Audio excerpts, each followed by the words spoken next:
Oh, what is up, guys? Wow, welcome to the video. First of all, it's going to be the second one of the day, which is hype. Drop a like for the second video, guys. But so much news came out from these teams. Los Angeles Valiant, Shanghai Dragons, Dallas Fuel, London Spitfire. They're all making changes. Crazy stuff, huge announcements, coaches being fired, players being picked up, punishments being handed out. It's so crazy, guys. If you're excited for this news, be sure to drop a like on the video. Subscribe to my channel, guys. Overwatch League content daily here. If you want to stay up to date on all the news and stuff like this, you can do that.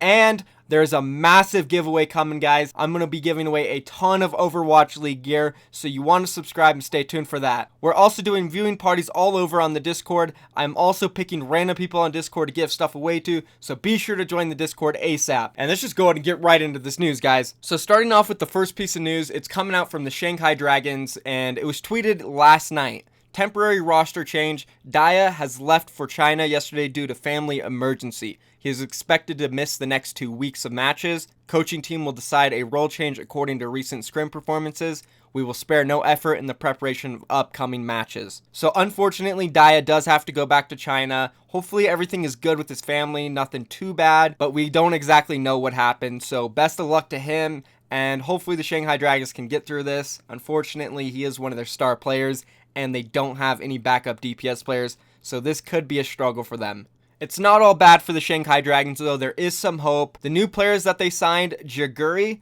will be in the USA next week, and Addo will come right after. So they do have their new players coming in very soon, and they should be ready to go by the end of Stage 2. So this is very exciting for them. They can get some of their new players in. It will definitely suck not having Daya for 2 weeks. He is a good DPS player. He was a solid performer for the team, but they do have these two players in, so that's great. Now let's go ahead and move on to the next news, which is coming out of the Los Angeles Valiant. It is a Stage 2 update, and in a video today, Noah Winston, the CEO of the Los Angeles Valiant, he apologized and said it was his fault. He knows that a lot of the players on the team were not getting playtime, and that they are going to solve that issue very quickly. They're creating a sister team within the team, so there's going to be 2 Los Angeles Valiants, 1 A team, 1 B team, and the players that aren't starting on the stage will be scrimming nonstop on the second roster. That way they will always be ready if they are called upon, and they're not just sitting around doing nothing. So this is very exciting. The only thing is, though, they have 5 DPS players now since Kareev is starting on the main roster as a DPS player. They have Grim Reality, Agility, Silk Thread sitting on the bench. This means one of them is going to have to switch their role. And what I've been hearing is that Silk Thread has been playing a lot of flex support from them,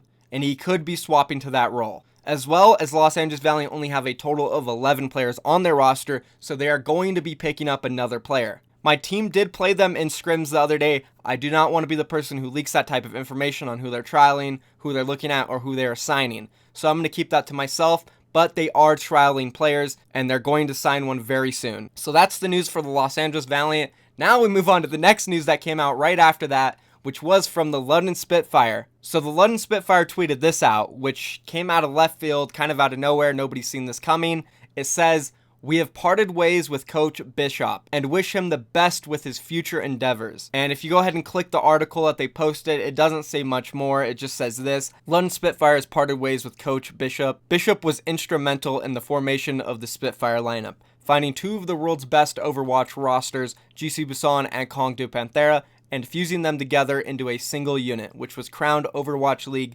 Stage 1 champions. We would like to thank Bishop for the contribution to London Spitfire and wish him all the best with his future endeavors. Our new coaching structure will be announced in due course. So, as I said, this definitely came out of left field. No one was really expecting to see this type of news come out from the London Spitfire. Personally, though, I did see this coming eventually. Bishop, behind the scenes, has been known to not be liked by his players, and I know for a fact that he has made major mistakes, not only with the London Spitfire, but with Cloud9 when they made their run in Contender Season 0, which costed them huge matches. And one of those matches was actually against my team, KINGmykL, in Contender Season 0. And the way the tournament was structured was that the home team would pick the first map, but Bishop mixed up which team was the home and away team. So Bishop had misread the schedule and thought that his team was the away team and that my team, KINGmykL, was the home team, and we would be selecting the map. So they spent their entire time preparing for the map that they thought we would pick. And it was very obvious which map we would prefer in this tournament, and it was obvious which one they would prefer. So they were preparing for Eichenwald, and we were preparing for Nubani. We knew that Cloud9's map was Numbani over Eichenwald. We knew they would pick it. We already beat them on Eichenwald before, and they were just generally weaker on that map. So we knew Numbani was the map we needed to practice. We knew they were going to pick it. And like I said, they were preparing for Eichenwald because they thought the same exact things about us, but it actually was their pick, not ours. And then when the time came and the teams had to pick the map, he realized, oh crap, I made a huge mistake. Oh god, guys, what do we do? We can pick the map now. Do we go with the map that we prepared for but that they are good at, or do we go for the map that we have originally been good at? So they went for Numbani, which was expected, and they were very unprepared. Our counter strategies completely crushed them on it, and they ended up losing the set. And I think this was definitely one of the big major downfalls of Cloud9, as well as the whole situation where they were running all their players on random ass heroes, swapping roles left and right. We saw Gods on D.Va, we saw him on Tracer, Genji. Surefour was on Tracer, Genji, Soldier. Zephyr went from D.Va to Tracer. It was a whole mess. Those guys really were just falling apart, and I do believe it was because of Bishop. So that was definitely a crazy situation there, and I do believe he has been making mistakes like that in the London Spitfire, which we're going to talk about now. And he actually had an incident in the Overwatch League. I'm not going to say which game it was, but he put the wrong roster in. Complete wrong roster. The wrong 6 players in a certain match. He completely messed it up. He was supposed to put in a certain 6 players, and he put the opposite 6 players in that were not supposed to play. And they lost the map, and therefore lost the series. So definitely some major mistakes coming out from Bishop. And it was also tweeted by Slasher, someone who has had very reliable sources on leaking information. And he has said, and he has confirmed on Twitter, Bishop's removal from the London Spitfire as a coach is at least in part on request from the players, which is what the sources have said to him. So very crazy news coming out of the London Spitfire. As I said, I did see this coming eventually. He has made major mistakes on the team. Sure, he could still be a good coach, but you got to remember, he's coaching the London Spitfire, one of the best teams in the entire league, and you just cannot afford to make those type of mistakes. And that is it for the news from the London Spitfire, but we're not done yet, guys. Dallas Fuel have been reported by Slasher to be signing OGE. We talked about this pickup in the leaks and rumors last week in a video I made. We didn't know if it was true or not. We assumed it might be because the sources were pretty decent. But now it's coming out of Slasher, who has been basically 99% right on everything he said up until this point. So there's no reason for me not to believe it's true. OGE, a main tank, has been signed to the Dallas Fuel. For those of you who don't know who Oj is, he competed for Conbox T1 in Apex Season 4. So he has hard Korean experience, and I said this in my last video. From the rumors that I've heard about this guy, he is one of the best main tanks to ever play the game. So this could be a massive pickup for the Dallas Fuel. Definitely a huge addition to their roster. The only thing that I question is now they have 5 DPS players and 3 main tanks. Something that no other Overwatch League roster has. I think they need to go out and get an off tank to pair with this pickup, and as well pick up maybe 1 or 2 more supports to balance out the roster. If they do this, I think the Dallas Fuel could be in a great position. And I know it'll be a heavy Korean roster. They'll likely be playing Rascal, Effect, Oj, a Korean off tank. And honestly, they should just pick up some Korean supports. I know a lot of you guys don't like to see a bunch of Koreans on these Western teams. We've seen the Los Angeles Valiant lately move toward full Korean.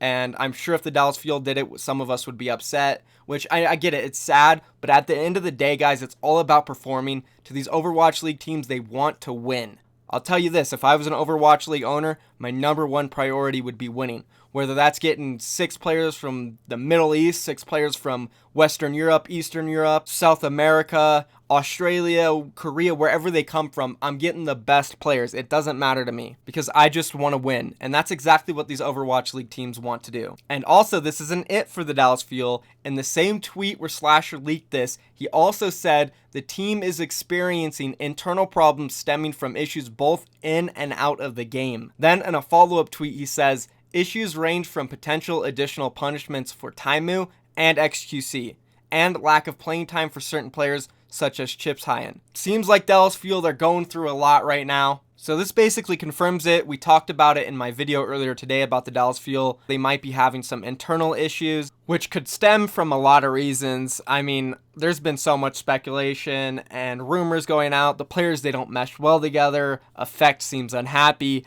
XQC is crazy. Mickey's the only one who's ever happy. It might be annoying to the other players. Taimu's been getting in trouble. Chips isn't getting playtime, possibly upset. They're losing to teams that they are expecting to beat. It's just nothing is going right for them, and because of this, it's causing inner turmoil. Now they're picking up new Korean players. Jobs are on the line. People aren't going to be starting.